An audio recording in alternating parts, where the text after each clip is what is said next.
Hi everyone. Today, Adam will be discussing his day-to-day as a chemist at Margik, and he'll also be showing a sneak peek into our facilities. All right. Me.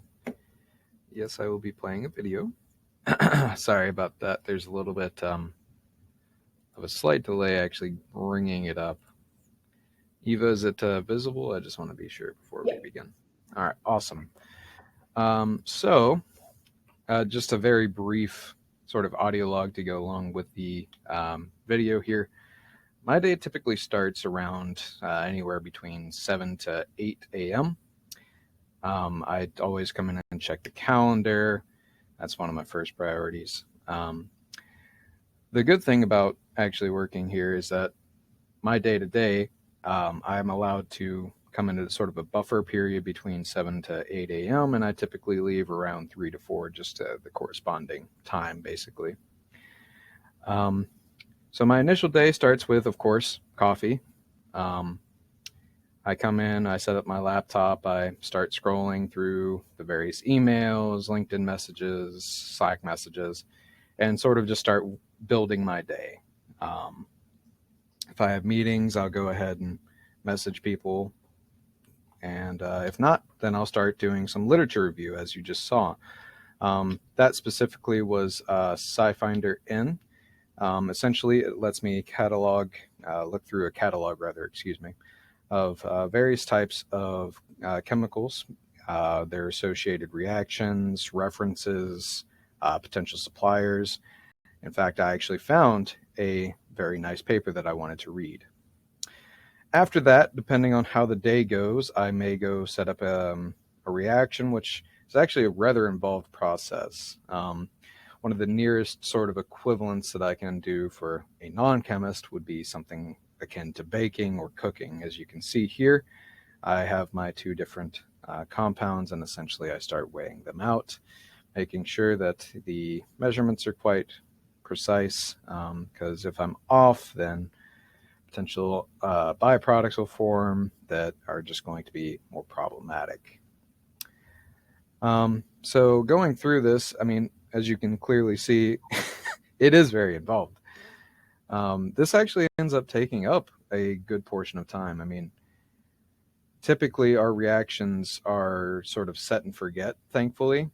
Um, Going back to the baking equivalent, after I weigh stuff out and pour it into my jar, mix it up and whatnot, I can sort of let it sit for about 3 to 4 hours, which is quite nice. Then I can go back to reading, taking my meetings.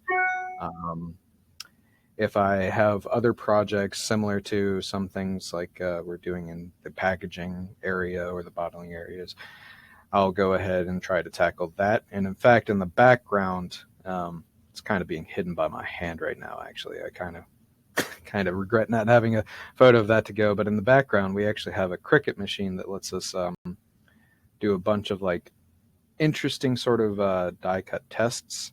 So we can essentially just go ahead and test out some other things. So going back to this reaction now, as I'd mentioned, it is sort of a set and forget thing. Here I'm mixing it all up, always being sure to wear the proper safety attire like a lab coat and gloves, never directly touching the chemicals.